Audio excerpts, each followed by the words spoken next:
Kumusta kabayan? Para sa araw-araw na PBA at NBA news and highlights, please subscribe to our channel. Maraming salamat kabayan. San Miguel Beer Center Junmar Fajardo muling tinanghal bilang PBA Most Valuable Player.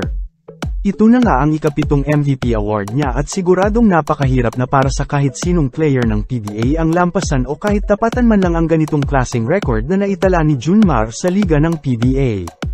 Nakuha ng Cebuano bigman ang highest individual honor ng PBA for the 7th time in his career.